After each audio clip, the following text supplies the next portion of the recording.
অন্তর্বর্তী সরকারের প্রধান উপদেষ্টা ডক্টর মোহাম্মদ ইউনূস বলেছেন, আগামীর বাংলাদেশ হবে ন্যায় বিচার, মানবাধিকার এবং বাক স্বাধীনতার। দেশের সামাজিক ন্যায় বিচার প্রতিষ্ঠা ও রাষ্ট্র সংস্কারই সরকারের প্রধান চ্যালেঞ্জ। এজন্য সবাইকে ধৈর্য ধরার আহ্বান জানান তিনি।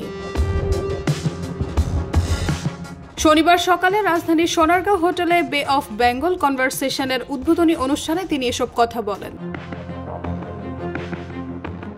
ডক্টর ইউনূস বলেন, সবাইকে সঙ্গে নিয়ে একটি সমাজ গড়ার আয়োজন তুলেছেন তরুণরা। সামনের বাংলাদেশ হবে ন্যায় বিচার, মানবাধিকার এবং বাক স্বাধীনতার। তিনি বলেন, এই সভ্যতা আমাদেরকে ব্যর্থ করেছে। শুধু পরিবেশের দিক দিয়েই নয়, মানুষ মুনাফার পেছনে মরিয়া হয়ে উঠাও এর জন্য দায়ী। আসুন আমরা নতুন একটি সভ্যতা তৈরি করি 3-0 ভিত্তিতে, যেখানে সম্পদকে কুক্ষিগত করা হবে না, সবার মাঝে সমানভাবে বন্টন হবে। প্রধান উপদেষ্টা বলেন, বিদেশি অতিথিদের বলবো, আপনারা রাস্তাগুলো ঘুরে দেখুন, বাংলাদেশের তরুণদের মনের ভাষা বুঝতে পারবেন।